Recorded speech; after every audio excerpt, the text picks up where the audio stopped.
Yes, you lot, welcome back to the Louis Talks Footy channel. Today I'm back with another video and I'm going to be talking about Nico O'Reilly. But before I get into the video, please like, comment, share and subscribe. It massively helps me out. Every time I see a new subscriber, it puts a smile on my face. So please do that now. First of all, I think Nico O'Reilly's a wonder kid. This guy's taken the Premier League by storm. I don't think I've seen someone come through the academy like City and being a mainstay in the squad the way Nico O'Reilly has done so quickly. And what I mean by that is Pep Guardiola trusts this guy so much, and for a young kid who's 20 years old to be trusted in the way Nico O'Reilly is by the best manager in the world, arguably the best manager of all time, that just goes to show that there's something special about this guy. And when I say that I've not seen someone come through the academy the way Nico O'Reilly has and become a mainstay in the starting lineup the way Nico O'Reilly has, people might be thinking, well, what about Phil Foden? I've done my research and found out how many Premier League games both players have started since their first starting debut for Manchester City.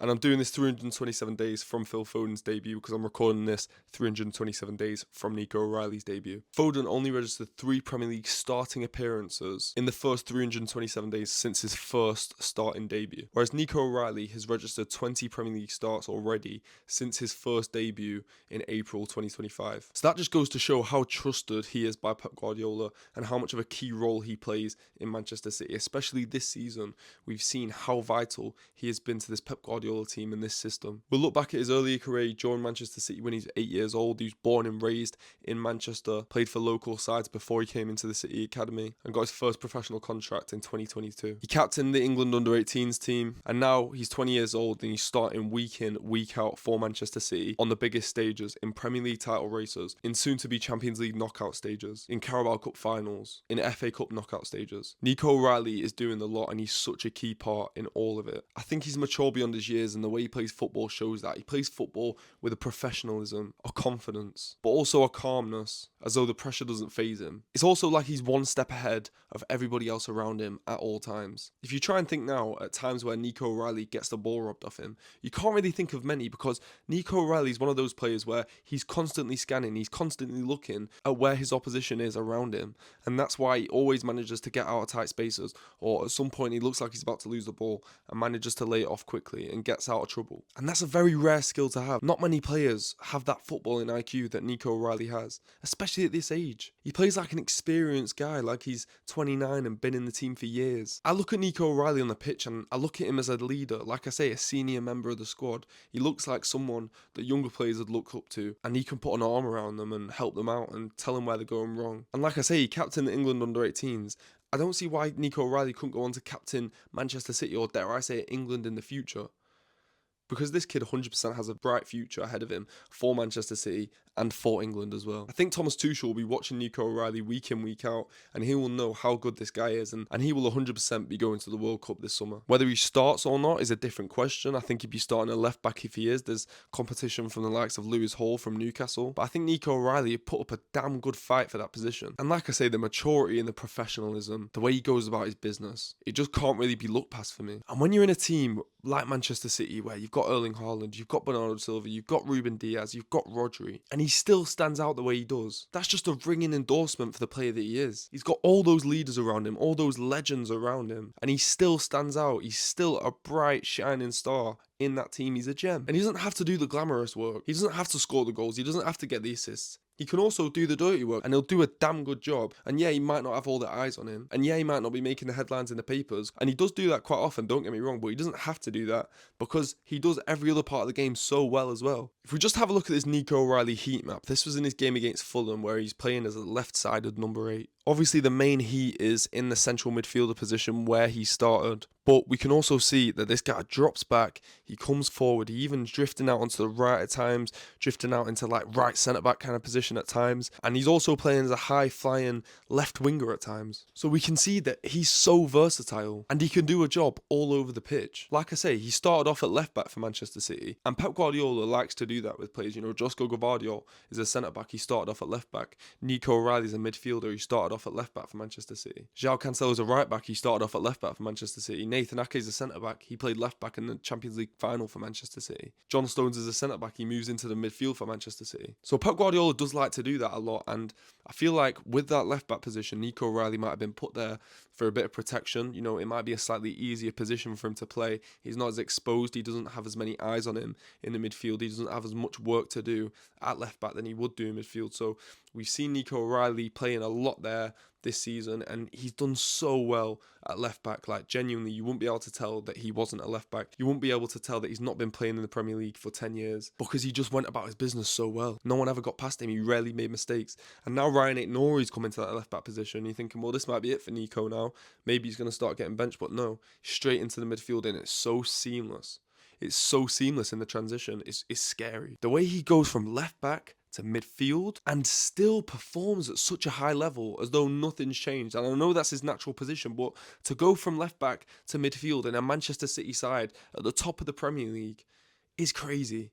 He's playing alongside Bernardo Silva, Rodri, and he's keeping Reinders out of the team, who's brought in for tens of millions of pounds, was one of the top goal scorers in Serie A last season. And I speak to people at times, and we're talking about Nico O'Reilly, and you know, you watch him in games, and you're thinking, is this guy playing left winger right now? Is this guy coming in behind Erling Haaland and playing as a kind of second striker? Because he's got that poacher's instinct as well. He can score goals. I can even just take the last couple matches that Nico O'Reilly's played. Obviously scored 2 against Newcastle at the weekend. I look at this one. Semenyo plays the ball into Haaland. Haaland chips it in, and Nico O'Reilly is there. It's a great ball from Haaland, don't get me wrong, but Nico O'Reilly has a lot to do there. He rises up at the perfect time, gets in the right position. He's run onto it. He's got the perfect amount of power on it, and he just nods it to the right of Nick Pope. And it doesn't sound like a lot, it's just a header in it, but I'm just getting a few examples of Nico O'Reilly scoring in big moments. I mean, this is a huge game for Manchester City. We can't drop points here.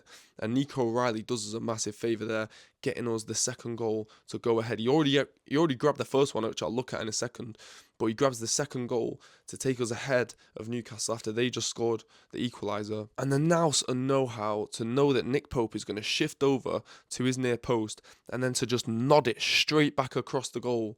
And Nick Pope's almost rooted to the spot. He can't do anything about it. And it just floats into the back of the net. It's a beautiful header. And there's another one. Nico O'Reilly taps it onto Omar Marmoush. He picks it up from deep, drives with the ball, and he passes it onto Semenyo. And Semenyo just lets it run across him until it's at the perfect point, and he smashes it. And Nick Pope even gets a hand to it, and he can't keep it out of the net because it's got that much power on it, and beats Nick Pope at his near post. Takes some balls, that, you know, to score. I think it might have been just outside the area. To let it run past him the way that he did, he could very easily have taken too many touches there, end up losing the ball, or snatching at it too early and it not quite falling right and not quite hitting it right. That's what a lot of 20-year-old kids would have done in that situation. A lot of experienced players would not have scored that goal. It's an amazing finish, but just the way he lets it run across him, that in itself is maturity, it's composure. And that is just Nico O'Reilly summed up. Maturity, composure, professionalism. He's so good. To think this guy's only 2 years older than me, I'm sat here making videos about him. He's out at the Etihad Stadium scoring 2 goals against Newcastle in a title race. He's living my dream. But on to the next goal that I want to talk about, and it's the little chip against Newcastle. Obviously, I'm just getting the goals up that are fresh in the memory because he's scoring quite frequently at the moment, but here's Nico O'Reilly on the ball. He's driving with it from deep, lays it off to Semenyo, and he still keeps running. He's running. He finds the space, and it's lovely from Semenyo as well to lay it off to him. But Nico O'Reilly just dinks the keeper, and it's a lovely finish. And again, it's the nous, it's the know-how, it's the composure to dink the keeper. I mean, the audacity to make that run, pass it to Semenyo, make another run in behind the defence, and then to chip the keeper. Is this guy alright? So all I'm doing here is giving Nico O'Reilly his flowers, giving him his praise. I feel like the rest of the Premier League are catching on to how good Nico O'Reilly is, but I feel like with a lot of these kind of situations, it's the fans of a club that the player plays for that catch on to how good the player is before the rest of the league do. And that's definitely been the case with Nico O'Reilly. Even last season, we all knew how good he was, but he wasn't quite getting the credit in the mainstream media that other players would have been doing. I think the rest of the Premier League are starting to catch on. They're going to have to when he's starting for England in the World Cup, but I really think this guy is so special. His market value, it says online, is about 36 million. I completely disagree with that. I think this guy is so vital to this squad.